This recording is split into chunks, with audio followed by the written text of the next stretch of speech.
안녕하세요. 여러분들에게 아주 기가 막힌 사연을 소개해드리고 싶은 마음에 한달음에 이곳으로 달려온 30대 여자입니다. 제가 진짜 이 이야기를 어떻게 풀어내야 할지 정말 결혼 기간 동안 사건, 사고가 단 하루도 끊임없이 일어났기 때문에 제 머릿속도 뒤죽박죽입니다. 사연을 쉽게 풀어내고 싶은데 하고 싶은 말이 너무 많아서 어디서부터 손을 대야 할지 잘 모르겠습니다. 정말 이렇게 막막한 기분도 처음입니다. 하지만 최대한 굵직한 사건으로 여러분들의 재미가 있을 법한 이야기들로 추려서 한번 시원하게 제 이야기를 털어놓아 보려고 합니다. 끝까지 제 기가 막힌 이야기들을 들어주시고 여러분들 주위에 혹시라도 이런 비슷한 사람이 있다면 빠르게 손절치기를 바라면서 지금부터 시작하겠습니다. 저는 결혼을 한 지 얼마 지나지 않아서 시모에 대해 완벽하게 파악을 하게 되었습니다. 사실 알고 싶지 않은 부분까지도 시모가 하나하나 알려주었기에 어쩔 수 없이 습득하게 된 부분이라고나 할까요? 저희 시모는 정말 관심병에 정신이 나간 사람이었습니다. 처음 시모를 소개받는 자리에서부터 범상치 않은 느끼기는 했는데 이 정도로 관심병이 가득한 사람일 거라고는 상상도 하지 못했습니다. 첫 만남 자리에서 너무 화려하게 꾸미고 나타나신 터라 제가 와 대박이다 하는 생각을 하게 되었었는데 그게 저를 만나는 자리라서 꾸미신 게 아니더라고요. 그냥 평소에도 정신나간 사람처럼 그렇게 반짝이에 원색으로 된 원단에 디자인도 어디서 본 적도 없는 이상한 레이스가 잔뜩 달린 옷을 입고 다니셨습니다. 저는 진짜 궁금했던 게 도대체 그런 옷들은 어디서 사오는 건지 그게 정말 제일 궁금했다니까요. 저는 아무리 찾아도 그런 옷을 구할 수가 없었거든요. 오죽하면 제가 밤무대 의상인가 싶어서 그런 의상을 파는 곳까지 샅샅이 찾아봤는데 우리 시모 옷의 퀄리티는 그보다 한 수 위였습니다. 남편과 연애를 한 지 2년쯤 지나서 결혼 이야기가 슬슬 나올 때 그런 시모를 마주치게 되었으니 당연히 저는 결혼을 해도 되는 건가 싶은 생각을 하게 되었습니다. 저런 시모와 함께 길이라도 걷는다는 걸 상상하니까 얼굴을 들고 다닐 수 없을 정도로 쪽팔림이 확 몰려왔거든요. 상상을 해보세요, 여러분. 핫핑크색 원피스에 주먹만한 큐빅들이 전체적으로 박혀있고 어깨뽕은 목까지 올라와 있는데 소매와 치마 끝단에는 파란 레이스가 달린 옷을요. 세상에, 진짜 연극 무대에서도 그런 옷은 튀어서 못 입을 것 같은데 아무튼 저는 시모 때문에 너무나도 사랑하는 남편과 관계가 흔들릴 지경이었습니다. 하지만 저 아니면 죽어도 안 된다는 남편의 말에 홀라당 넘어가서 절대로 하지 말아야 할 선을 넘어버렸죠. 네, 주변의 만류에도 불구하고 결혼을 하게 되었습니다. 친구들은 시모가 결혼식 날 새빨간 웨딩드레스라도 입고 나타나면 어쩌려고 그러냐 하면서 저를 놀려대곤 했습니다. 솔직히 저도 그런 걱정이 안 됐다면 거짓말입니다. 우리 시모에게 결혼식 날에는 한복을 입어야 한다고 신신당부를 했고 신랑 측 혼주 한복은 파란 계열이라고 말씀을 몇 번이나 드렸습니다. 결혼식 당일에 우리 시모가 중전마마들이 입는 한복을 입고 나타났을 때 저는 정말 세상이 무너지는 기분이었지만 그래도 한복으로 구색이라도 맞춰주셔서 감사했습니다. 물론 친구들 사이에서는 두고두고 씹어먹을 수 있는 육포 같은 이야기로 남아버렸지만 말입니다. 결혼 후에 알고 보니 저희 시모는 블로그를 운영하시면서 돈을 벌었던 사람이었습니다. 협찬이나 광고를 받으면서 요란스럽게 블로그에 포스팅을 하고 소액의 현금을 받아 챙기는 소위 말하는 인플루언서 같은 느낌의 여자였다고나 할까요? 그래서 항상 그렇게 화려한 옷을 고집하고 본인이 제일 튀어야 한다는 생각을 가지고 살아가고 있었던 것이었습니다. 아무래도 그렇게 하는 편이 주위의 이목을 집중시키기에 좋고 포스팅을 했을 때 인기가 훨씬 많았기 때문에 본인의 관심병을 최대한으로 발산하고 다닌 거죠. 저는 젊은 사람들만 그런 일을 하는 줄 알았는데 시모가 진짜 인기가 꽤 많았는지 블로그에 방문하는 사람들도 한둘이 아니라 하루에 몇백 명, 천 몇백 명을 찍는 사람이었습니다. 댓글들에 시모 보고 추하다고 욕을 하는 사람들도 있었지만 대부분은 시모의 그런 파격 행보를 응원하고 용기를 얻고 간다는 사람들이었습니다. 시모의 어깨는 나날이 치솟았는데 우리 시모에게 아주 큰 시련이 들이닥치게 되었습니다. 무분별하게 돈을 받고 아무 글이나 대충 써서 올리는 바람에 시모가 엄청나게 키워왔던 블로그가 재질을 먹고 영구적으로 사용할 수 없게 되어버린 것입니다. 그 뒤로 시모는 사이트에 전화를 하고 항의를 하고 블로그를 돌려달라고 있는 힘껏 떼를 쓰면서 매달렸지만 개인의 부탁을 그리 쉽게 들어주겠습니까? 당연히 시모는 아무것도 돌려받을 수 없었고 열이 받는다면서 전혀 다른 사이트에서 다시 한번 SNS 인플루언서 활동을 하기 시작했습니다. 워낙 시모가 특이한 행색을 하고 있다 보니까 사람들이 시모를 알아보고 모여들기 시작했고 방문자 수는 금방 되찾을 수 있게 되었습니다. 사람들이 몰려들었으니까 우리 시모가 무슨 짓을 또 했을까요? 네, 상상하시다시피 또 물건을 팔기 시작했습니다. 이번에는 운영하던 SNS가 이전만큼 큰 곳이 아니다 보니까 시모가 더 마음대로 날뛰기 시작했고 불량품이 가득한 가전부터 시작해서 인증되지 않은 식품을 팔았습니다. 불량품을 팔고 환불을 안 해주는 것은 물론이고요. 인증되지 않은 식품 때문에 알레르기가 나거나 탈이 난 사람들이 한두 명이 아니었습니다. 그 사람들이 당연히 누구한테 따져 물었겠습니까? 시모한테로 연락이 쏟아졌지만 시모는 물건을 판 돈만 받아 챙기고 사후 관리를 하나도 해주지 않았습니다. 본인도 다른 업체를 통해서 물건을 팔았던 것이라고 하면서 본사를 통해서 연락을 하라며 나몰라라 하게 된 것입니다. 피해를 입었다는 사람들 한둘이 아니었고 그 사람들이 전부 시모에게 화를 내며 소송을 걸었습니다. 시모는 순식간에 피의자가 되었습니다. 소송을 당한 뒤에 과대 광고 및 불량품을 판 혐의로 벌금까지 물었는데도 불구하고 시모는 전혀 반성의 기미가 보이지 않았습니다. 물건을 판매하고 얻는 수익이 얼마나 되는지 아냐며 저와 남편에게 훈계를 하기까지 했고요. 별의별 사이트를 통해서 물건을 팔아치우기 시작했습니다. 밀려드는 주문에 시모의 휴대폰은 쉴 틈이 없을 정도였고 당연히 시모는 집안 살림에서 완벽하게 손을 떼고 사치품을 모으는 데에만 집중을 했습니다. 그런데 우리 시모가 법에서 얼마나 자유로운 사람처럼 굴었는지 글쎄 물건을 떼다 팔고 장사를 하면서 사업자 신고도 한 번 안 하고 돈만 챙긴 겁니다. 사겠다는 사람이 늘어날수록 현금 영수증을 끊어달라, 신용카드로 결제할 수 있게 해달라 하는 요구가 늘어났지만 시모는 모르쇠로 일관을 했습니다. 제가 시모에게 사업자 신고를 하는 게 좋지 않겠냐고 했더니 그러면 세금을 내야 하지 않느냐며 절대로 그런 방법으로는 돈을 벌 수 없다고 하더라고요. 한마디로 벌금으로 수백만 원을 내고도 정신 못 차리고 탈세를 하고 있었던 것이었습니다. 일부 고객들의 항의가 심해지고 시모에게 현금 영수증을 끊어달라고 요청을 했다가 차단을 당한 사람들이 또 한마음 한뜻으로 공정거래위원회에 고발을 한 겁니다. 당연히 국세청에서 시모의 자금에 대한 신고를 받고 조사를 하기 시작했고요. 몇 번이 아니라 몇 년 동안 탈세를 한 것이 밝혀지고 말았습니다. 당연히 세금을 거둘 수 있는 빌미가 생겼으니 국세청에서도 시모에게 벌금 내놔, 세금 내놔 하지 않았겠습니까? 한두 번이 아니라 몇 년치의 세금을 때려맞다 보니까 시모에게 정말 어마어마한 벌금이 내려지게 되었습니다.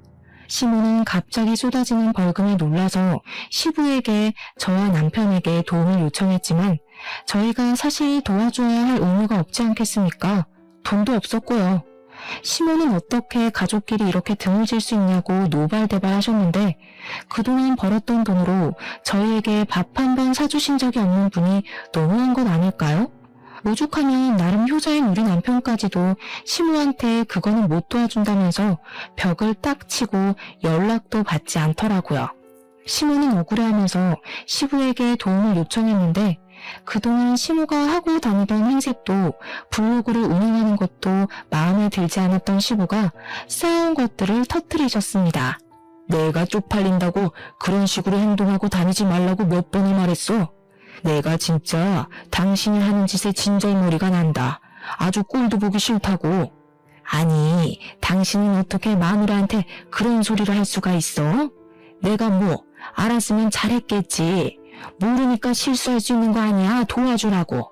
내가 평생 돈 벌어다가 생활비 주고 부족하지 않게 해줬는데 굳이 그런 짓을 해가면서 돈을 벌어야 하는 이유가 뭐야? 사치 때문 아니야. 시부와 시모의 싸움은 줄어들 기미가 보이지 않았고 결국에는 시부가 시모에게 이혼을 선언하셨습니다.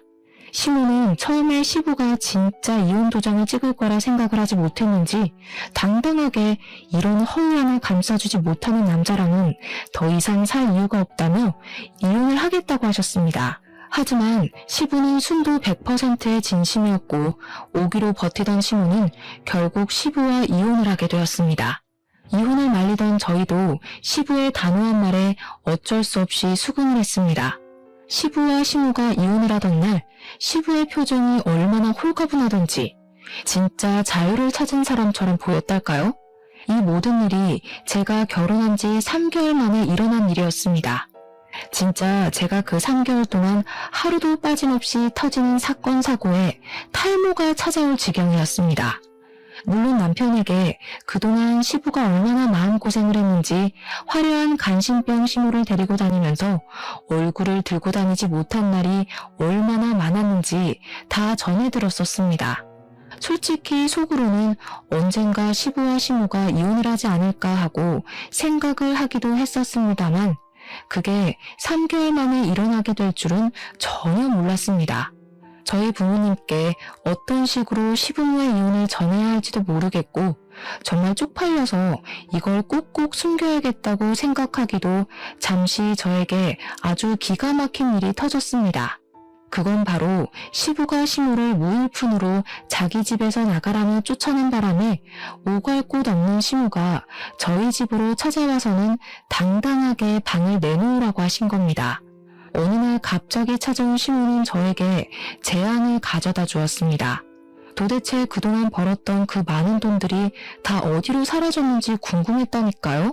아무튼 저는 당황해서 시모에게 오셔도 왜 우리 집에 오시냐고 했더니 시모가 그러더라고요. 내가 뭐 못 올 때 왔니? 내 아들이 사는 집에서 같이 살겠다는데 뭐가 문제냐고.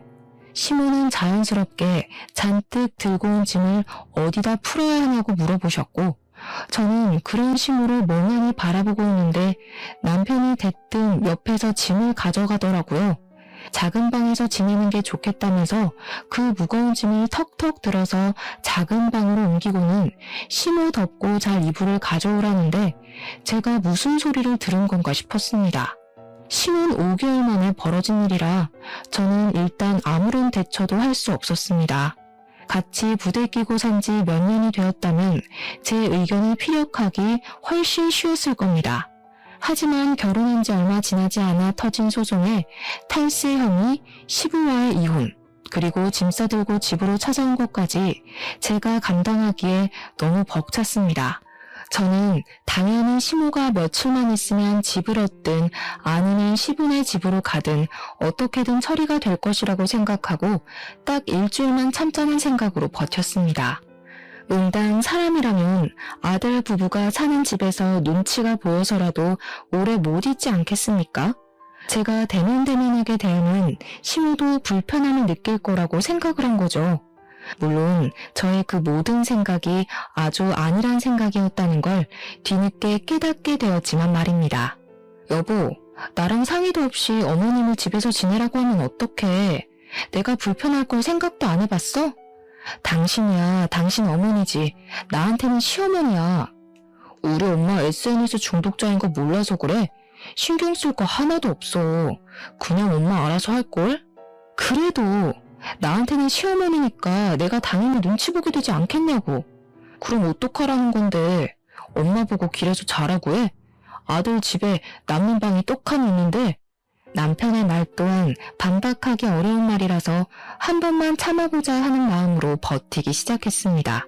제가 계속 불편해하면 남편이 제 편을 들어줄 거라고 생각을 했는데 정말 일주일쯤 지나니까 일부러 그러려고 한 게 아닌데도 자동으로 눈살이 찌푸려지더라고요.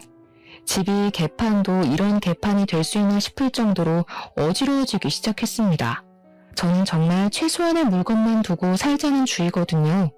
이것저것 많이 들여놔봐야 잘 쓰지도 않을 거고 관리하는데 어려움이 있으니까 필요한 생필품 몇 개를 제외하고는 딱히 물건을 사두지 않았습니다. 그럼에도 불구하고 집안이 온통 어질러지기 시작했습니다. 이유는 당연히 시모 때문이었습니다. 시모가 평생을 전업주부로 살아왔는데 살림 하나를 못하겠습니까? 시부와 사는 동안에 시모가 집안일을 책임졌기 때문에 오히려 저보다 베테랑입니다. 그런데 저희 집이라는 이유를 뻔뻔하게 대면서 손 하나를 까딱하지 않고 지내시더라고요. 정리는 며느리가 다 해야지. 내 집 살림도 아닌데 내가 함부로 건드렸다가 망가지기라도 하면 어떡하니? 누가 보면 제 물건에 손을 하나도 대지 않는 것처럼 보일 수도 있겠지만 우리 시모는 SNS에 새로운 사진을 올려야 한다고 하면서 집에 있는 몇 개 없는 소품들을 다 끄집어내더라고요. 제가 예쁜 그릇을 모으는 취미가 있었기에 그릇이 꽤 많은 종류로 다양하게 있었는데 시모가 그걸 귀신같이 하고는 자꾸 그릇을 꺼내서 사진을 찍는 겁니다. 그냥 자기가 새로 산 화장품이라며 거짓말을 치고 협찬 사진을 올릴 때에도 제가 모은 비싼 그릇을 꺼내놓고 사진을 찍는 게 아니겠습니까? 그릇이라는 게 싼 건 또 싸지만 비싼 건 진짜 헉소리나게 비싸지 않겠습니까? 다들 살림을 하시는 분들이시니 아실 거라고 믿습니다. 우리 시모는 보는 눈도 기가 막히지 비싸도 제일 비싼 그릇들만 꺼내서 사진을 찍고는 정리도 제대로 안 하고 그냥 널브러져 놓는 겁니다. 그러다가 잘못 건드려서 깨지기라도 하면 어쩌려고 그러는지 한정판 브랜드 그릇들만 꺼내서 자랑하듯이 사진을 찍는데 왜 SNS에 잘 사는 사람들만 보이는지 알겠더라고요. 그 사진 한 장 찍는 것에 목숨을 걸면서 어떻게든 최고급으로 제일 비싼 걸로 주렁주렁 장식을 하려고 하니 모두들 갑부로밖에 보이지 않는 것이었습니다. 제가 정리까지 싹 해둔 그릇들을 죄다 꺼내서 사진을 찍고 몇 개는 이가 나간 것도 보이더라고요. 다른 건 몰라도 제 취미생활을 건드리니 제가 열이 받았습니다. 어머님, 언제까지 저희 집에서 지내실 거예요? 솔직히 저희 집에서 지내시는 거 저 너무 불편해요. 제가 모은 그릇들 말도 없이 쓰는 것도 그렇고요. 저거 저도 아까워서 그냥 구경만 하는 그릇인데 며칠 전엔 없었던 이가 생겼더라고요. 어머님이 하신 일이죠. 왜 허락 없이 제 물건을 막 쓰세요? 예, 그거 좀 쓸 수도 있지. 너 내가 한 달에 버는 돈이 얼만 줄 아니? 저런 그릇들은 수두룩하게 사줄 수 있어. 걱정하지 마. 그럼 사주시고 말씀하시던가요. 어머님 SNS 활동도 활발하게 하시고 돈도 버시는 것 같던데 집은 언제 구해서 나가실 거예요? 그 말이 끝나기 무섭게 시모가 갑자기 엉엉 우시는 게 아니겠습니까?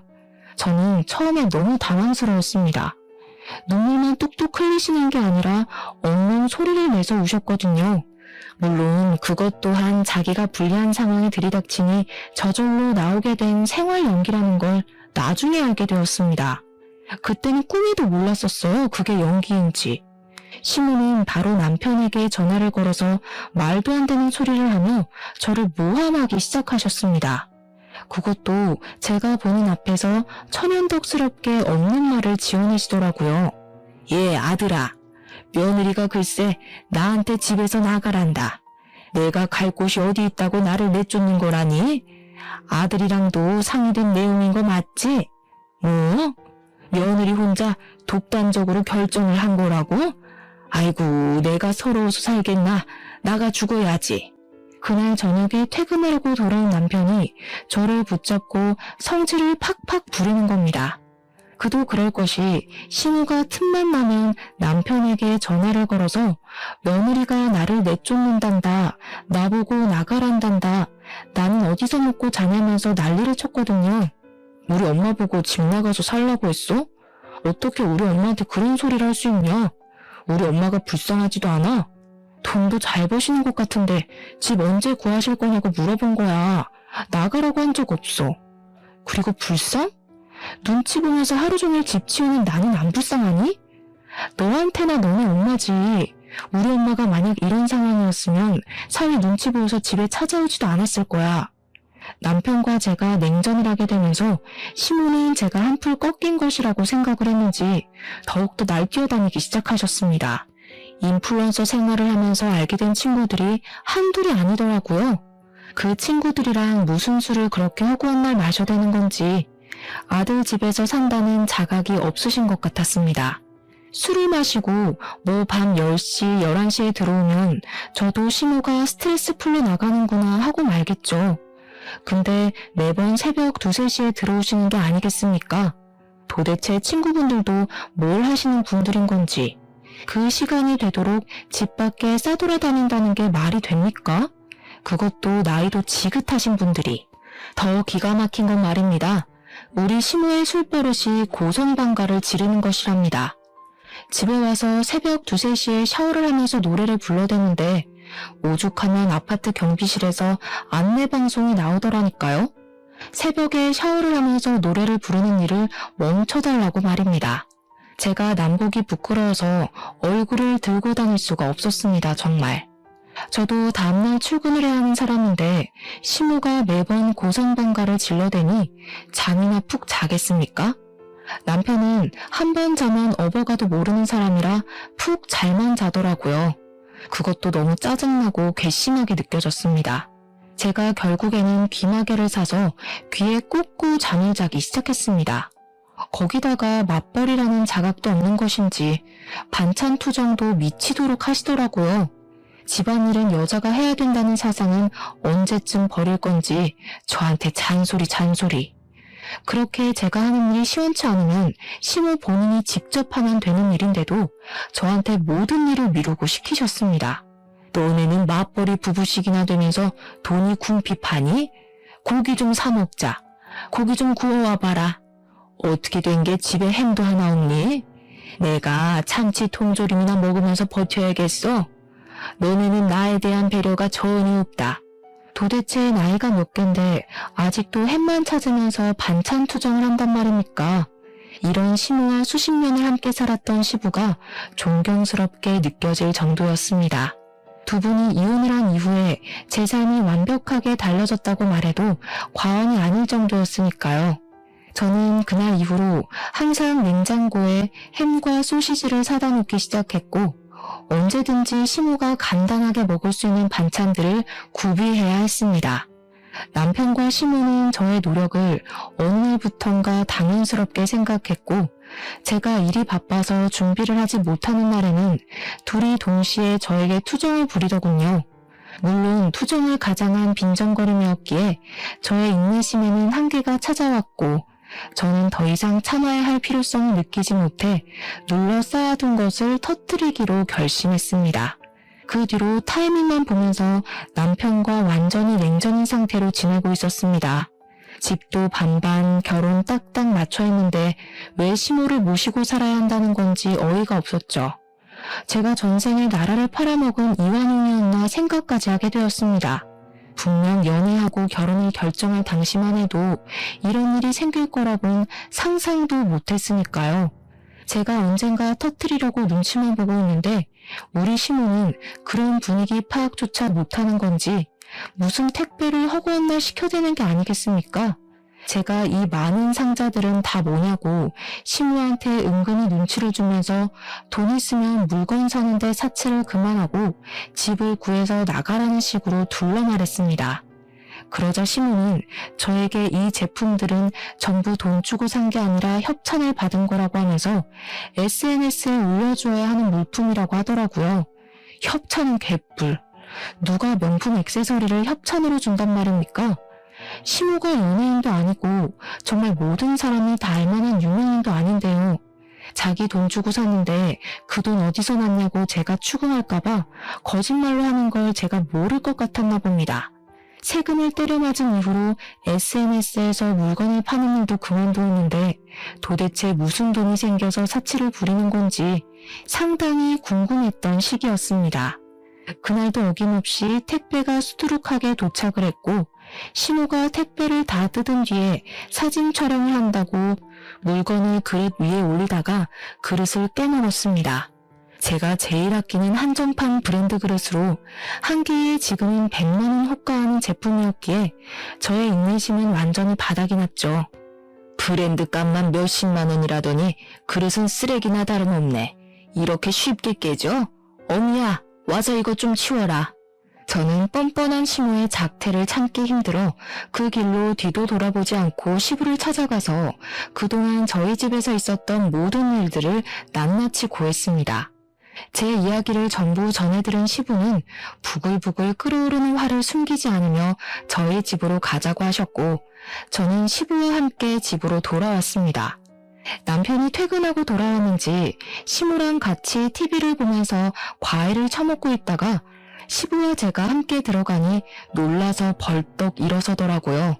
시모가 시부를 보고 입을 삐죽이면서 여기는 왜 왔냐고 물어보며 은근히 다시 집으로 불러주기를 기대하는 것 같았습니다. 이 망할 요팬네가 이혼할 때 내가 애들한테 민폐 끼치지 말고 원룸이라도 얻어나가라고 보증금 줬어 안 줬어. 근데도 이런 짓을 해? 응? 아들 부부 보기 부끄럽지도 않아? 허구한 날 사고만 치고 도대체 그 보증금은 어디다 썼길래 여기서 이러고 있어? 아들 부부까지 이혼시키고 싶은 게야 지금? 알고 보니까 이혼을 할 당시에 시부가 집을 나가라고 하면서 시모에게 원룸 하나를 얻을 수 있는 보증금 3천만 원을 줬다는 겁니다. 그렇게 좋아하는 SNS 장사를 하든 말든 마음대로 하라고 이 돈 받고 끝내는 거라고 하면서 저희 부부의 집에 민폐를 끼치지 말라고 신신당부를 했대요. 하지만 시모는 그런 모든 걸 싹 입씹고는 그 3천만 원으로 되지도 않는 사치를 해대면서 저희 집에 눌어붙고 있었던 것이었습니다. 시부가 저희 집에 와서 제가 앓던 속까지 시원하게 긁어주시는데 시모가 당황한 건지 뭔지 아무 말도 하지 않고 가만히 있더라고요. 시부가 당장 나오라고 끌고 가려고 하는데 시모가 저를 표독스럽게 째려보면서 화를 내는 게 아니겠습니까? 이거 완전히 여유가 따로 없네. 내가 며느리를 잘못 봐도 한참 잘못 봤어. 곰인 줄 알았더니 꼬리 9개 달린 구미호잖아. 뭐라고요? 그게 지금 며느리한테 하실 말씀이세요? 저는 어머님이 왜 이혼당했는지 이제야 정확히 알겠네요. 이 인연이 뭐가 어쩌고 어째? 시엠이 무서운 줄 모르고 지금 뭐라고 한 거니? 내가 이혼을 당한 게 아니라 이혼에 협의를 한 거야. 누구한테 명령거리는 거예요? 우리 집에 와서 어머님이 한 게 뭐가 있어요? 청소를 한번 해줬어요? 빨래를 한번 해줬어요? 제 그릇 깨먹고 저보고 치우라고 하셨잖아요. 우리 집에 와서 어머님이 산 짐들 좀 보세요. 산더미예요, 산더미. 도대체 저 커다란 운동기구는 사진 한 번 찍고 하지도 않을 거면서 왜 산 거예요? 갖다 팔아버려요. 제가 그동안 쌓아두었던 속갯말을 전부 쏟아내자 시부는 옆에서 제 말을 거들면서 저 정신나간 옆했네 하면서 같이 화를 내주셨습니다. 시부가 든든하게 제 편을 들어주니까 저도 쉬지 않고 시모에게 따지고 들었는데 갑자기 제 남편이 제 등짝을 때리면서 시모 편을 드는 게 아니겠습니까? 너 지금 우리 엄마한테 무슨 말버릇이야? 너 지금 나 때렸어? 너랑은 더 이상 못 살겠다. 짐 싸서 나가. 제가 짐을 싸서 나가라고 하니까 시모랑 남편이 알박기를 시전하는 것이 아니겠습니까? 자기들이 왜 나가야 하냐면서 반반 결혼한 걸 운운하며 못 나가겠다고 하더라고요. 시부는 그런 시모를 끝까지 쫓아내려고 했지만 시모가 이미 남인 사이에 뭘 참견을 하냐면서 시부에게 당장 나가라고 되려 큰 소리를 쳤습니다. 화가 머리끝까지 난 시부는 시모와 실랑이를 벌이다가 결국 화를 참지 못하시고 먼저 시댁으로 돌아가셨고요. 저는 2대1의 싸움을 시작했습니다. 남편과 저는 네가 나가라, 아니다 네가 나가야 된다 하면서 싸우다가 결국 의견을 좁히지 못했습니다. 나는 둘이고 너는 혼자니까 네가 나가. 친정에 가면 되잖아. 반반 결혼했는데 내가 왜 나가? 아버님이 어머님한테 준 돈으로 원룸 얻어서 나가. 한참을 싸우다가 서로 지고 싶지 않고 억울하고 싶지 않은 마음에 완벽하게 집을 반으로 갈라서 생활하기로 협의를 보았습니다. 안방은 제가 쓰고 안방 화장실도 제가 쓰기로 했습니다.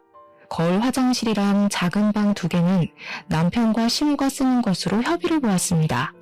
거실 소파도 딱 반, 부엌도 딱 반으로 갈라서 쓰기 시작하고 네 물건이다 내 물건이다 하나하나 따지면서 시끄럽게 살기 시작했습니다. 저는 오히려 편하더라고요. 밥도 제가 먹을 것만 딱딱 준비하면 되고 제 물건을 아무도 건드리지 않으니 오히려 정리할 게 별로 없어서 좋았습니다.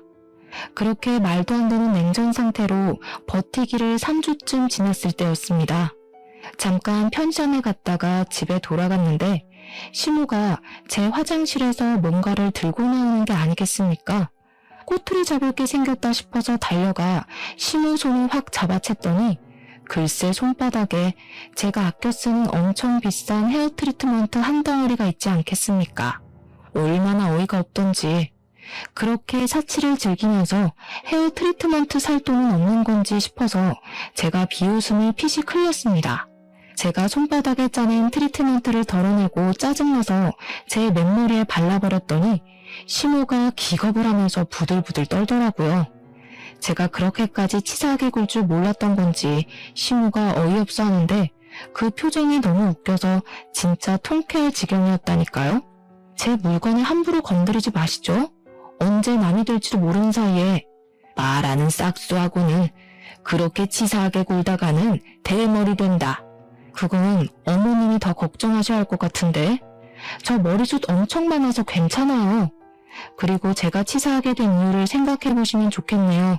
그 뒤로 일부러 저 보란 듯이 집에서 고기를 구워 먹지를 않나 둘이 외식을 하고 오지를 않나 진짜 짜증나게 굴더라고요. 참다 제가 더 이상은 이렇게 사는 게 아닌 것 같다는 생각이 들어서 남편에게 이혼을 하자고 이혼 서류를 들이밀었습니다. 제가 막상 이혼을 하자고 하니까 갑자기 남편이 그건 아닌 것 같다면서 저를 말리려고 들더라고요. 아니긴 뭐가 아니야? 이렇게 사느니 그냥 이혼하는 게 낫지. 이 정도면 네가 숙이고 들어와야 정상 아니야? 진짜 독하다 독해. 나도 할 만큼 하고 참을 만큼 참았어. 도대체 자기가 한 일이 뭐가 있다고 집에서 저 보란듯이 고기만 구워 먹던 놈이 뭘 참았다는 건지 어이가 없었습니다.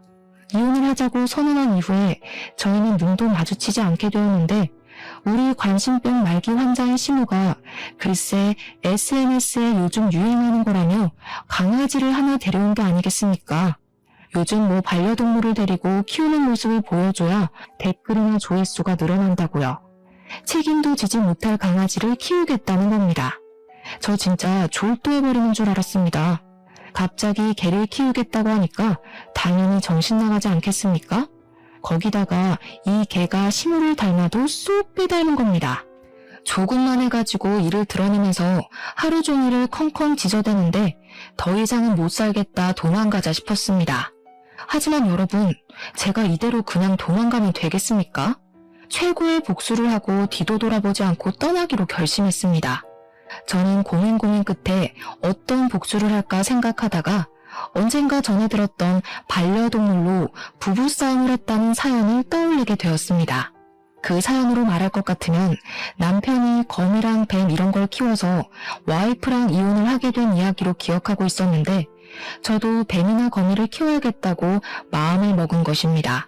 그래서 파충류들을 파는 전문숍에 가서 둘러보는데 제가 또 그런 걸 별로 안 좋아해서 그런지 미치도록 징그러워서 엄두가 안 나더라고요. 거기다가 먹이도 벌레랑 개구리 같은 걸 줘야 한다고 하는데 제가 또 벌레를 엄청나게 무서워하거든요. 그래서 뱀이랑 거미를 포기를 하게 되었습니다.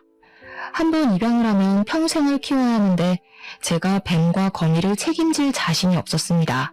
펫숍 직원분이랑 엄청나게 머리를 맞대고 고민을 한 결과 바로 앵무새를 키우기로 결정을 내렸습니다. 직원분께서 추천을 해주셨는데 앵무새가 똑똑하기도 엄청 똑똑하고 말도 잘하고 시키는 것도 반복 학습을 하다 보면 잘 해낸다고 하는 게 아니겠습니까? 머릿속에 앵무새와 함께 사는 그림이 마구마구 그려지면서 제대로 된 복수를 할 수 있을 것 같다는 생각이 들었습니다. 앵무새를 입양한 이후 방에서 혼자 앵무새에게 시모의 사진을 보여주면서 말을 연습시켰습니다. 처음에는 제대로 해내지 못하던 앵무새가 글쎄 3일이 딱 지나니까 시모 사진만 봐도 큰 소리로 욕을 하기 시작하더라고요. 그래서 보란듯이 거실 제 소파 자리 옆에다가 앵무새의 집을 설치했습니다. 시모는 제 앵무새를 보더니 별짓 다 한다면서 깔깔거리면서 비웃더라고요. 제가 발끈하려던 그 순간 갑자기 앵무새가 시모를 보면서 소리를 꽤 질렀습니다. 썩을 년, 저 썩을 년, 썩을 년, 저 썩을 년. 제가 시모의 사진을 보여주면서 연습을 시킨 보람이 드디어 빛을 발하게 된 것입니다. 앵무새가 시모를 향해서 고개를 까딱이며 썩을년 썩을년 하니까 시모의 표정이 딱딱하게 굳어서는 앵무새한테 저게 지금 뭐라고 하는 거냐며 분노를 금치 못하더라고요. 제가 썩을년이라고 할 때마다 간식을 주었더니 저에게 간식을 달라고 날갯짓을 하는데 어찌나 속이 시원하고 귀엽던지 바로 앵무새에게 간식을 전해주면서 시모에게 웃으면서 말했죠. 동물도 원래 좋은 사람, 나쁜 사람 구별한다고 하잖아요. 그 이후에 또 사이다 같은 일이 펼쳐졌습니다. 저희 시모가 약간 탈모가 있으시거든요. 그래서 제 헤어 트리트먼트도 몰래 가져다 쓴 거였고요. 하지만 유전자의 힘이 워낙 강하지 않겠습니까? 저희 남편 또한 탈모의 증상이 서서히 나타나고 있었고 앞머리부터 벗겨지기 시작하더라고요. 30대 후반의 나이가 되니까 바닥에 떨어지는 머리카락의 양도 늘어나고 M자 탈모가 눈에 띄게 진행이 되고 있어서 남편은 병원에서 탈모약을 처방받아서 먹고 있었습니다. 물론 저는 그 사실을 다 알고 있었으니 남편이 예민하게 생각하는 머리카락을 가지고 복수를 해야겠다 결심을 했습니다. 일부러 남편이 퇴근하는 시간에 맞춰서 앵무새를 집안에 풀어다 놓았고 이번에도 역시 간식을 주면서 남편의 머리채를 뜯는 연습을 시켰습니다. 말을 하는 것보다 행동을 가르치는 게 훨씬 오래 걸리긴 했지만 노력하는 자는 빛을 발한다고 하지 않았겠습니까? 어느 날 퇴근하고 온 남편의 머리 위에 앉은 앵무새는 그 가느다란 발가락과 부리를 가지고 남편의 머리카락을 쥐어뜯기 시작했습니다. 모근이 단단하게 붙어있는 머리카락을 죄다 쥐어뜯으니 남편이 고통스럽기도 하고 혹시라도 탈모가 두드러질까봐 걱정도 되었겠죠. 하지만 하늘은 재빨리 날아다니는 새를 자기가 무슨 수로 잡겠습니까? 번번이 잡으려고 할 때마다 쑥쑥 도망치는 앵무새 때문에 남편은 화가 머리끝까지 난 것 같았습니다. 진짜 어찌나 통쾌하고 기분이 좋던지 세상을 살면서 이렇게 기분 좋은 복수를 해본 적도 없는 것 같습니다. 남편이고 시무고 할 거 없이 앵무새에게 화만 내니까 우리 앵무새도 자기를 예뻐하는 주인을 알아보지 않겠습니까? 시무만 보면 썩을려나고 남편만 보면 머리를 쥐어뜯으니까 시무랑 남편이 드디어 앵무새를 치우라고 하더라고요. 어머, 반려동물을 어떻게 쉽게 파양하나요? 여기 반절은 제 집인데 제가 열심히 키울 거예요. 내가 저 망할 앵무새 때문에 머리가 다 아프다. 내가 개를 키워서 반항심에 키우는 거면 개를 지방에 있는 내 동생 집으로 보내마. 시모는 정말 앵무새가 싫었는지 다음날 바로 충청도에 있는 이모님을 불러서 강아지를 보내버리셨습니다. 하지만 제가 확답을 했던 것도 아니고 왜 앵무새를 다른 집으로 보내야 하나요? 저는 그런 시모와 남편을 무시하고 새를 계속 키웠습니다. 제가 앵무새와 행복하게 지내는 동안 남편의 머리는 점점 비어가기 시작했고 결국 저에게 앵무새를 치우지 않으면 이혼을 하겠다고 하더라고요. 그게 바로 제가 바라던 바 아니겠습니까? 이혼을 하기로 결정을 내린 뒤 서류를 작성하고 협의 이혼으로 진행하자고 말이 나왔습니다. 반반 준비한 만큼 정확하게 반반 갈라서 나눠 가지자고 서류에 공증도 받고 정말 철천지 원수처럼 으르렁거리고 있었습니다. 앵무새로 복수를 준비하긴 했지만 솔직한 말로 이런 식으로 끝을 내기에는 조금 찝찝하고 서운한 마음이 들더라고요. 그동안 같이 살면서 제가 시모에게 당했던 그 거지 같은 일들을 이렇게 쉽게 끝내줄 수 없다는 생각이 번뜩 스친 겁니다. 저는 바로 인터넷에 글을 올렸습니다. 어떤 글이냐고요? 바로 시모가 자주 활동하는 인터넷 카페 사이트에다가 시모의 모든 가면을 벗겨내는 글을 올린 것입니다. 우리 시모가 그 카페에서 얼마나 어이없는 가면을 쓰고 다녔냐면요. 매번 사치품들을 올려대고 사진으로 온갖 보정을 다하면서 자기가 대기업 사모님인 것처럼 행동하던 곳이었습니다. 시모의 추종자들도 꽤 많았는데 시모가 글을 한번 올리면 언니 대박이에요, 언니 멋있어요, 언니 같은 사람이 되고 싶어요 하는 댓글이 달렸습니다. 저는 당연히 우리 시모의 추악한 본 모습을 보여주겠다는 일념 하나로 엄청나게 상세한 저격글을 올렸습니다. 우리 시모 아이디 땡땡동 사모님을 고발합니다 라는 제목으로 글을 올렸더니 게시한 지 30분도 되지 않아서 몇백 명이 있더라고요. 우리 시모를 고발합니다. 이혼당하고 시부가 원룸이라도 얻어서 나가라고 준 돈을 꿀꺽 사치품 사는데 사용했습니다. 아들 부부 집에 쳐들어와 자기 마음대로 방을 차지하고는 이래라 저래라 감나라 배나라 하네요. 며느리가 모던 접시를 깨먹는 건 일상이고 집 청소며 빨래며 요리며 하나도 자기 손으로 하는 게 없습니다. 운동기구도 사놓고 매일 하는 것처럼 거짓말을 하는데 사진만 찍고 방치를 해둡니다. 며느리 물건이 자기 물건인 것 마냥 마구마구 사용하고 먹는 걸로도 치사하게 구네요. 반응은 물론이고 조회수에 댓글까지 수두룩하게 달리는데 진짜 꿀잼이더라고요. 그 카페에 있는 사람들도 누군가의 며느리이지 않겠습니까? 다들 땡땡동 사모님은 대기업 사모님 아니었냐고 깊은 배신감이 든다고 난리가 났습니다. 그런 사람인 줄 몰랐습니다. 부터 무슨 효소 팔고 있던데 사지 말아요. 탈세 혐의 있는 사람입니다. 그 사람 사업자도 없어요. 등등 제대로 터졌습니다. 시모는 그 글로 인해서 인터넷 카페에서 추방을 당하게 되었고 저에게 명예훼손으로 신고를 하겠다고 노발대발했습니다. 마음대로 하세요 어머님. 어머님 탈세 맞잖아요? 제가 공익을 위해 제보를 한 건데 뭘. 벌금 나와봐야 얼마 안 나와요. 마음대로 하세요.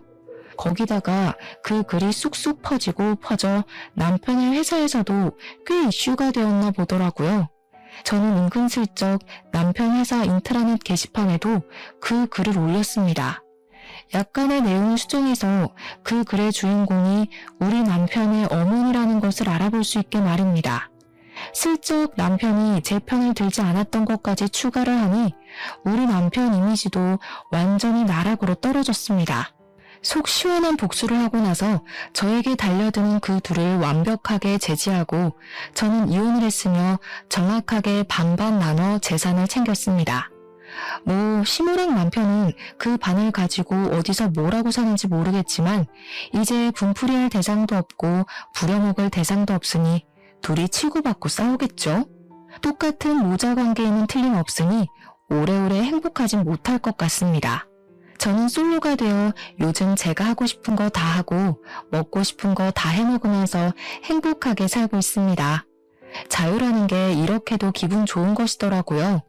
이혼한 거 하나도 후회되지 않습니다. 앞으로도 제 인생 잘 밝히며 살도록 하겠습니다. 감사합니다.